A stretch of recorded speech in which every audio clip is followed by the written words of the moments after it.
Have you, or is there someone that you know that has lost a child, maybe a baby, maybe a child that was 8 or 9, 10 years of age, or a teenager for that case, that have gone on to be with the Lord? Where are they at right now? What are they doing? What's taking place? What about babies that have been aborted, the soul and spirit of a little aborted baby? Does it exist, or as some people teach, it's just a blob of tissue until it becomes a child and it's removed from the womb? Well, today, I have a very special guest on Manifest. We are doing a series on life after death. We're doing a series that involves people who have personally had experiences dealing with life after death themselves and have seen paradise. They've stepped out of their physical body to actually see firsthand paradise. I have with me today Bishop Earthquake Curtis Kelly. And Earthquake, because he was a boxer. And I tell you, you look at this man, you can tell he could box. I'm glad he's on my side. Bishop, thank you for being here. He pastors in the state of California. And a friend of mine who used to work for USA Today called me and said, you've got to have this man on your program with his testimony. Now, I'm going to set this up for you. Bishop, you have been involved for many years in feeding poor people, inner city people. I mean, people that are drug dealers and drug addicts and prostitutions, and you've ministered to the poor of the poor and the needy of the needy. You had a son that was 24 years of age, and you were actually feeding people in the Watts district, which is known around the world as one of the toughest areas of the United States for gangs. And your son's car was carjacked, and he was shot twice in the chest, killed instantly on December the 7th, 1998.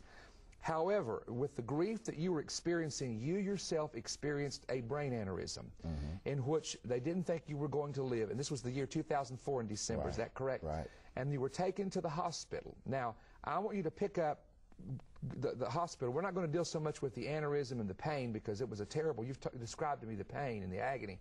But take it from there and tell us, just go with it, the experience that you had from that moment on. People have got to hear this. Right. When I got to the hospital, my wife took me and they put me right inside of the examination room of the hospital, and I didn't know I had an aneurysm. I just thought it was just a headache. Yeah. And they was examining me and they wanted to give me medication, and so they did. They gave me medication, and the medication didn't work. Something went wrong, and actually it forced the air out of my body. Ooh. And I was actually feeling like my chest was being crushed. And Not a heart attack, but you couldn't breathe. I couldn't breathe. Yeah. It just actually took my, I don't know what it did to me, but anyway, it just caused me not to be able to breathe. And I was fighting to breathe, and I can notice that the doctor and my wife was trying to help me, and I went into convulsions. And during that time, all the air left my body. I started falling down. I could see myself going into this horrible pit. Now, you're a minister. Yeah. And that's not supposed to be happening. No. I'm going into this pit. I'm going into this pit, and I'm hollering and screaming, God, how can this happen to me? How can this happen to me? I'm a man of God. I've served you. I've done everything you told me to do. And as I was going down, I can hear all of these screaming and yelling. And then I got to a certain point, and I stopped. Then I heard God say, he said, I want you to hear and see what happens to people that die in hospitals around the world and don't have me. They die lost. They died lost. And what happens to them? And he said, don't fear. He said, this is just for you to come back as a warning for those that don't know me. And I started coming back up, and then he put me back in my body. And I could hear the doctors working on me, trying to get me to breathe. Could you hear what they were saying? I could hear everything the doctors and the nurses were saying, but I was saying, I'm here, I'm alive, I'm here. And they worked on me, and they worked on me, and they worked on me, and then after a while they get stopped. I could hear them say, there's nothing else we can do. Inside of you, your spirit was saying, I'm alive, but you couldn't open your eyes at all. Couldn't do nothing. Okay. Couldn't open my eyes. I couldn't even lift a finger. I was trying to get one finger to show it. Just nothing. And as I was there, I was saying, I'm alive, I'm alive. And I could hear him starting to shut down the equipment, everything. They give up. And I heard God's voice says, open your eyes. And I tried to move my legs and everything. He said, open your eyes. And when I opened my eyes, there was one doctor that was standing there, and it was a female doctor. She said, welcome back. We thought we had lost you. And then from there, they rushed me into another room, and they put all the tubes and everything inside of me in intensive care. Okay, now, follow up from that point, a couple of days later, what happened in your room? Yeah, I was there in the room. I was praising God, because he. But a lot of pain. It was so much pain. They had to pack my head with 2 big blocks of ice, and my blood pressure was high as any blood pressure should ever be, and it was painful. And they were checking me every 15 minutes. They said that I was going to die again. Right. So every 15 minutes they had to check me around the clock. And so a nurse came in and she said, "Yes, it's time for your check again." And I said, "Well, can you turn it on a nice Christian channel? Because I didn't want to see the cop shows and the shoot-em-ups and all that." I said, "I don't want to see that. I want to see some nice Christian channel." So she turned in and tried to find it, couldn't find it. I said, "Well, just shut the door and turn out the light." And while she did it, she said, "Okay, we'll be back in about 15 minutes." And when she left the room, shut the door, I saw this big, golden, beautiful thing come into the room. You actually saw it? I saw it. I'm looking right at it. And it didn't make any noise. They settled at the foot of the bed, and they had me strapped down because I really couldn't move. And I sat up and I said, "Oh, man, that's so beautiful. What is that?" And like a snap of a finger, it lifted me out of the bed. Do you think your soul came out of your body at that point? Yeah, right like at that Paul point. talks about in 2 Corinthians 12? Right at that point, I left this shell. Yeah. And I was looking down. On myself, but at that point I didn't recognize myself. I said, "Man, that guy's in bad shape. He's not gonna make it." Wow. And it was actually I was looking at yourself. myself. And then a second later, I was like I was taken with this big, beautiful golden thing into this beautiful garden. I saw trees. It'd take 10 men to hand to wrap around. Perry, I saw blades of grass. That each blade of grass had a diamond, a jewel, and an emerald in it.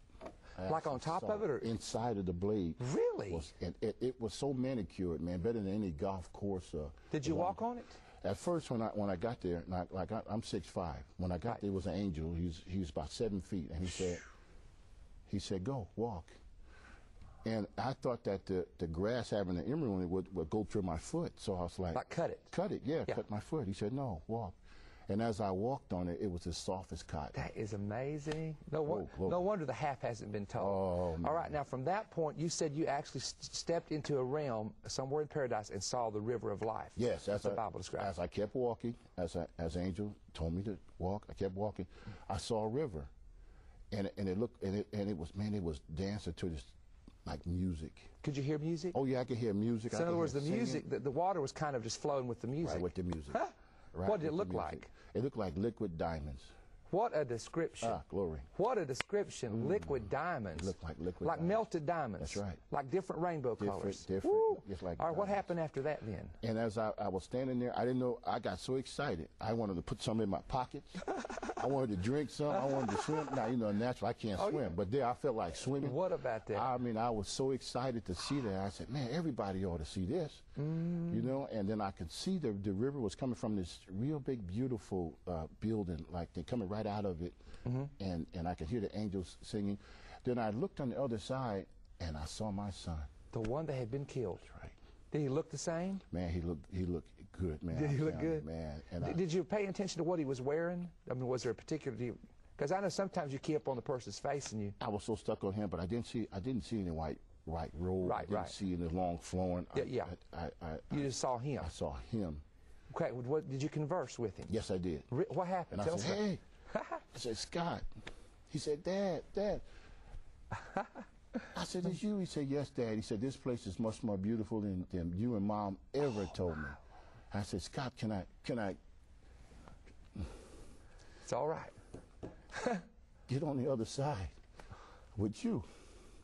He said, "No, Dad, you can't right now. You got to go back." I said, "No." I said, "Where's the boat?"